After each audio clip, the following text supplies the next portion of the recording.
विशेष कुरो अहिले म सोनादामा आएको छु है र विशेष तपाईँहरूलाई म देखाउन चाहन्छु के हो भनेदेखि पहिला पहिला चाहिँ हामीले गाउँतिरबाट अप्पल तप्पल फ्याँकाइ हुन्थ्यो होइन सङ्क्रान्तिको दिन। अहिले चाहिँ हामीले तलबाट लिएको सिलगढीतिरबाट लिएको कता कताबाट लिएको चाहिँ तरुलहरू किन्न आइरहेको छु सोनादामा। हेर्नुहोस् है सोनादामा तरुलहरू चाहिँ यस्तो छ सोनादाको। अहिले घरि चाहिँ उल्टा भएर सबै उल्टा पाल्टी भइरहेको छ अहिले तरुल चाहिँ। अब तरुल चाहिँ यस्तो महँगो किनेर खानु परिरहेको छ है। र अब अहिले त हाम्रो खेतीपाती हुनु पनि लाउँदैन किनभनेदेखि बँदेलहरू लागेर होइन जन्तुहरू लागेर डाङ्नु पारिदिइहाल्छ होइन। यसलाई चाहिँ एकदम अब तलतिर चाहिँ हट हाउस बनाएर हट हाउसभित्र चाहिँ मजाले फलाएर ल्याउँछ। अहिले चाहिँ अब तपाईँहरू हेर्नुहोस् है ल अब म तपाईँहरूलाई देखाउँदैछु ल।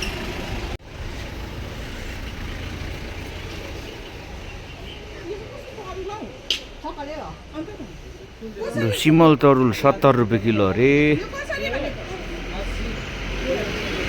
आम्मामा सक्करी 80। सक्करी अरे अभि कहाँ हो गो बालसन होइन हौ यहाँ कहाँबाट आएको भनेको तरुल किन्न आएको ए। यो तरुलहरू चाहिँ लानुपर्छ हेर महँगो रहेछ तरुलहरू चाहिँ तर छुइसक्नु रहेन रहेछ। सक्करी 80 रुपियाँ किलो भन्दैछ यहाँ। सेतो सक्करी रहेछ तर मिठो हुन्छ यो। मेरो घर तरुल रहेछ हो यो मगरजुङ्गे भन्छ यसलाई। यस्तो चाहिँ अहिले यहाँ पो टन्न छ सोनादामा पो टन्न तरुल त हो। गाउँठाउँमा छैन अहिले तरुल। अब यहाँबाट लानु पर्यो तरुलहरू चाहिँ। लु बनतरुल पनि रहेछ यहाँ लु आम्बो हो।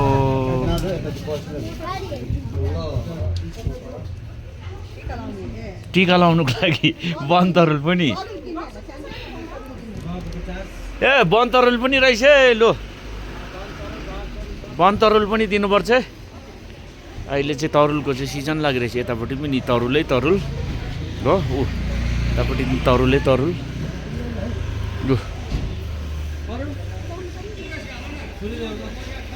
हो चारो छैन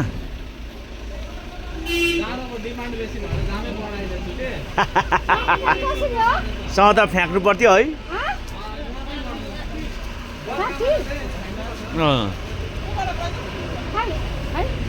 लु हेर्नु है सोनादाको चाहिँ यस्तो छ अहिले बनतरुल। यो चाहिँ टिका लाउनुको लागि सानो भए भइहाल्छ बनतर। यो त सानो लानु नि त तरुल जसले तरुल किन्छ सानो लानु पऱ्यो नि।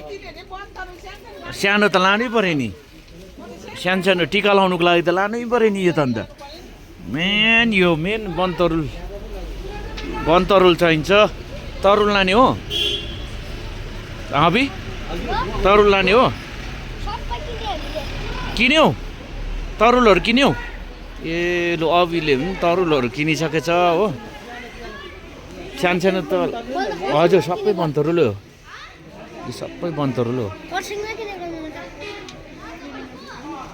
सानो भए त भइहाल्छ टिका लाउनु त हो।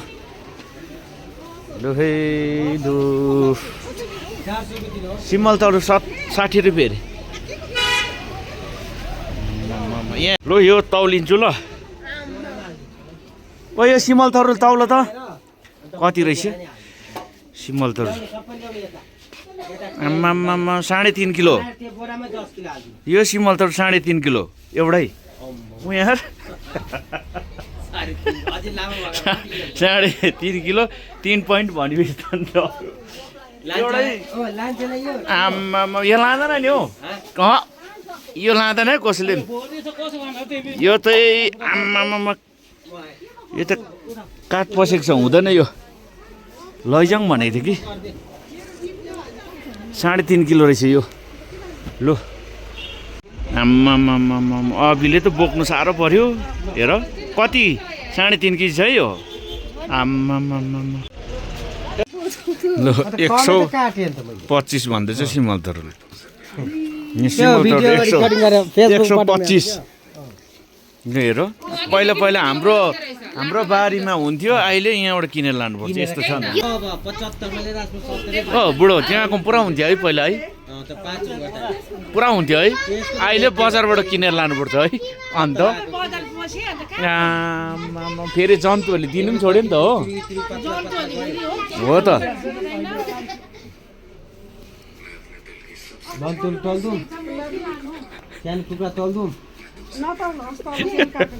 बनतरुल चाहिँ कहिले खन्नु गइस त बनतरुल यी दोकानमा बसिरहन्छ बनतरुल खन्नु चाहिँ कहिले गयो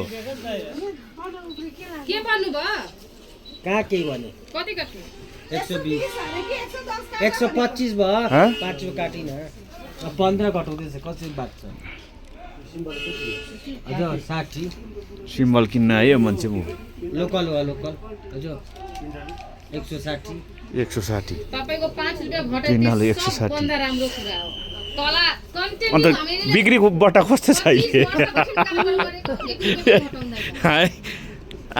यसको बिजनेस ठिक छ नि हो यो अंकल फ्रीमा ल हेर यहाँ हेर मान्छे अलग कच्चै भयो नि दाम सुनेर गयो उमेश गयो नि आमाम तौलेर हालिदिएर कति ग्राम फेरि देखेन भने बनतरुल खन्ने मान्छे हिजो खनेर ल्याएको बनतरुल त्यही त आमाम यति खन्नु पर्छ नि भन्छ आएछ यहाँबाट अङ्कल कहाँबाट ल्याउनु भएको तरुल बिजनबारीबाट हो बिहानै ल्याउनु भएको थियो क्या 6:30 आमाम तपाईँहरूतिर बँदेल लाग्दैन लाग्छ अन्त किन यत्रो तरुल हुँदो रहेछ त हौ र पनि खाँदैन है यो बनतरुल पनि तपाईँले ल्याइदिनु भएको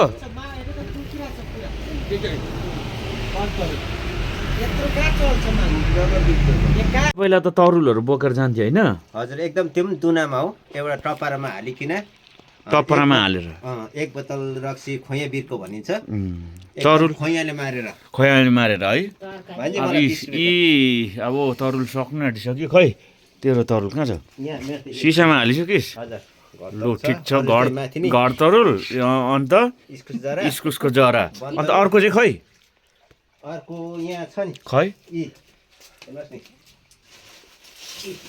अर्को त्यहाँ चाहिँ के छ सिमल तरुल हजुर पिण्डालु मङ्गरजुङ्गे है पिण्डालु कति पानसेरे पनि भन्छ के भन्छ अरे पानसेरे पनि भन्छ मुन्डातिर चाहिँ यसलाई हजुर आम्मामा।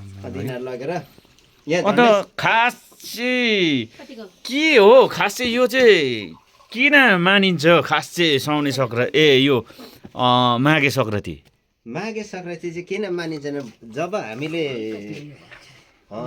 जन्मेरै त सिधै हामीले चामलहरू त्यस्तो त अन्न किसिमहरू त हामीले खाइन्न कन्ठमल खायौँ हामीले त्यहाँबाट कन्ठमल खाएर चाहिँ हामी हुर्किङ गऱ्यौँ 20 रुपियाँ त्यसले गर्दाखेरि चाहिँ यसलाई अझैसम्म पनि हामी मानिन्छ यो हाम्रो रीतिरिवाज परम्परा पनि हो परम्परा पनि हो है हजुर ल ठिक छ लु यहाँ अब तरुल सक्नै लाग्यो अब घर तरुल चाहिँ सकिसकेको छ